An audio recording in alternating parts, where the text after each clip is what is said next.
It's finally Friday. It's Friday, Friday. Thank God it's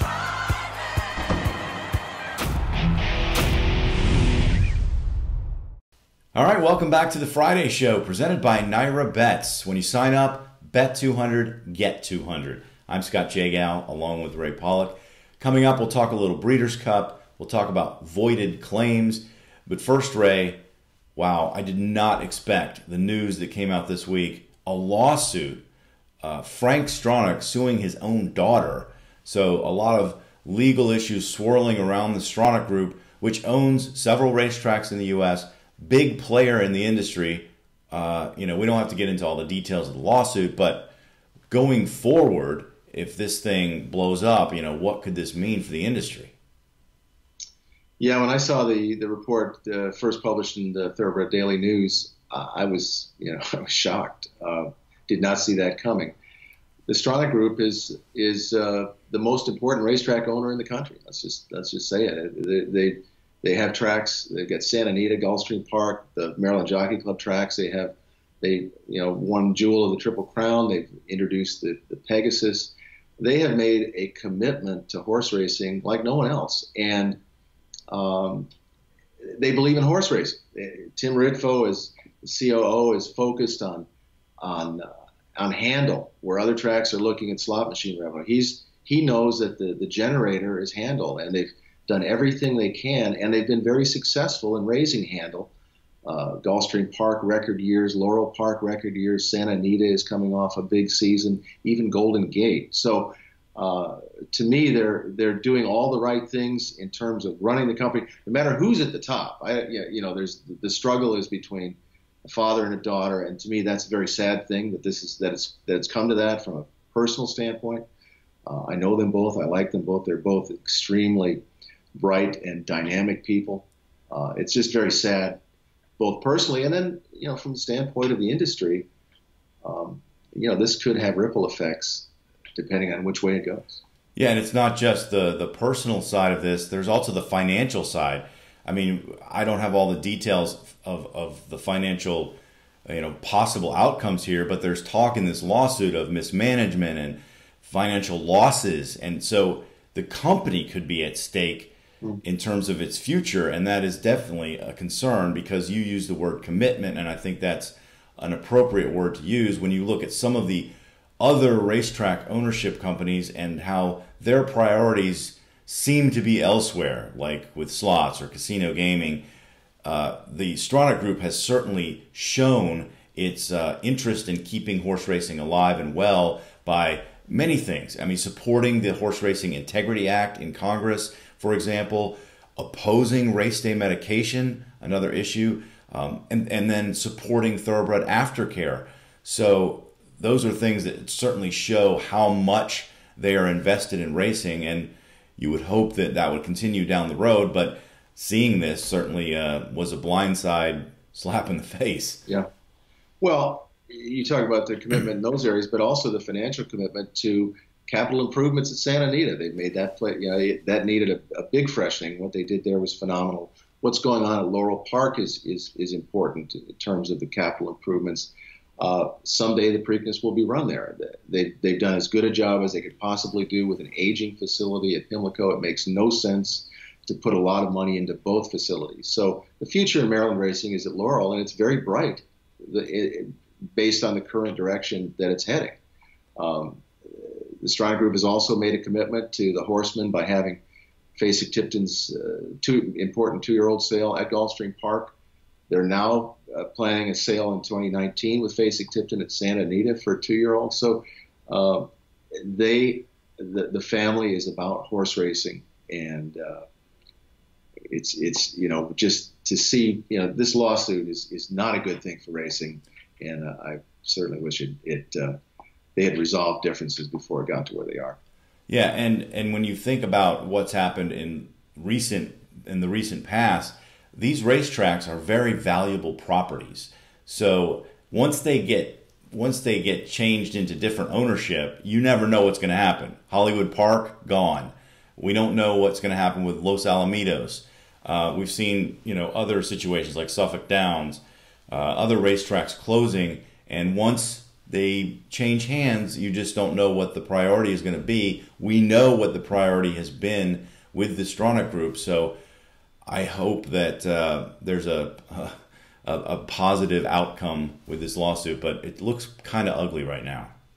Yeah, it's as we started out saying, it was a complete shock when I saw that, and let's hope they can resolve this without having to resort to further court action.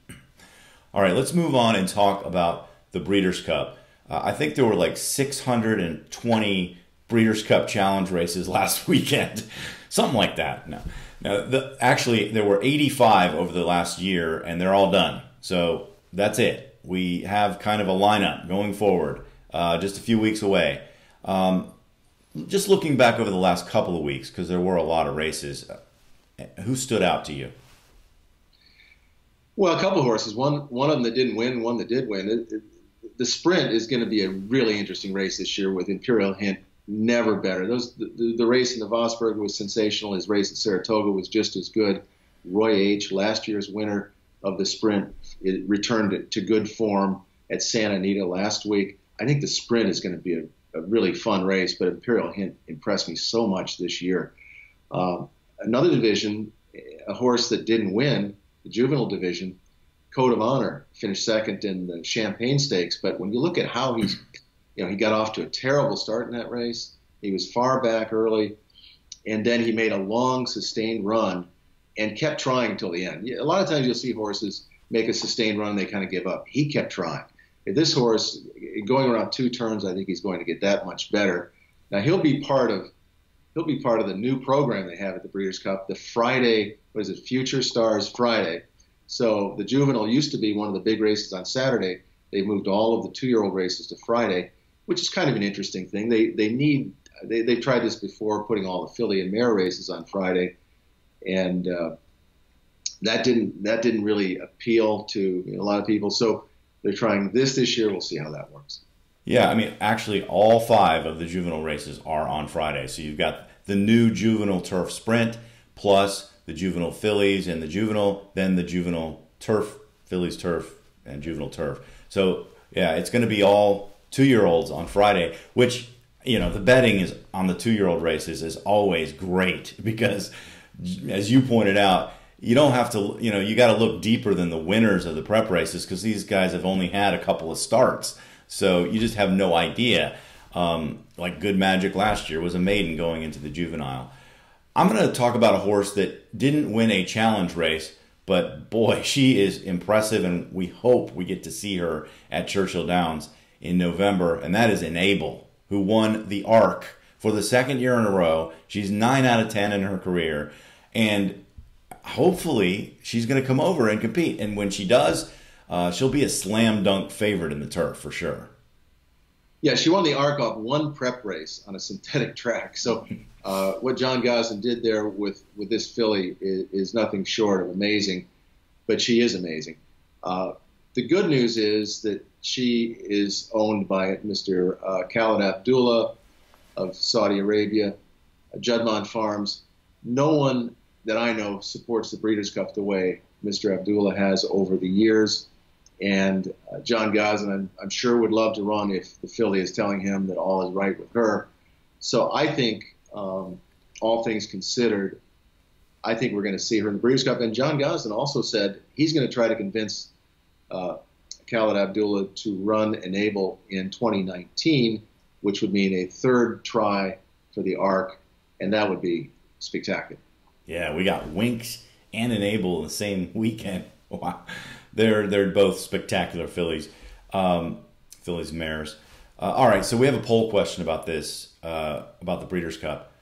What do you think about this new format, Future Stars Friday versus the way it's been done in the past? Do you like the change? Let us know your thoughts at PaulickReport.com.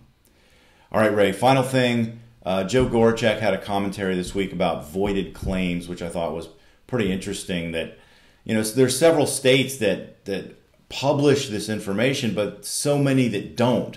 And it seems like a no-brainer to me that you would publish information about claims that got voided, but it doesn't seem to be happening in a lot of places. Well, first of all, there's only 9 states right now that even have voided claim rules. And what a voided claim rule means is if you claim a horse and it has the misfortune of suffering an injury in a race, the old way, you own that horse no matter what, even if it suffered a fatal injury. The voided claim rule means that if you put in a claim for a horse, it suffers an injury, the claim is voided. You're not out. You're not out the money. It goes back to the original owner. That protects the horse. That keeps trainers and owners from dropping horses in claiming price horses that might have a physical problem that they know but no one else knows. So it's good for the horse. Every state should have this rule. What I didn't know is that California right now is the only state with this rule that's routinely putting the information, supplying the information to Equibase. Horse players should have this information. If a horse was in a race where it was claimed and the claim was voided, it's very simple. The horse players should have that information. The tracks that, the states that aren't doing that need to start doing it. It's simple as that. I ran a quick poll on Twitter, and 95% of the people said, yeah, Equibase should be getting this information. It should be in the charts and the past performances. So regulators just got to get with it. Yeah, this is an easy thing. This doesn't take much effort at all. Just get it done. People want more information, not less, especially in today's society. And handicappers need to know what the reason was for the voided claim also. I mean, obviously, if a horse dies on the racetrack, they're not going to show up in the past performances. But if a horse the claim was voided because they were on the vets list, you might want to know that information. Or was it some administrative error that caused it to happen? You need to have that information to know, how to assess the horse going forward. So yeah, this is a no-brainer, and let's just say, please get her done. There are a lot of complicated issues in horse racing. Yeah, this is not one of them. Okay. All right, that's going to do it for this edition of the Friday Show, presented by NYRA Bets. When you sign up, bet 200, get 200. Thanks for joining us. We'll talk to you next time.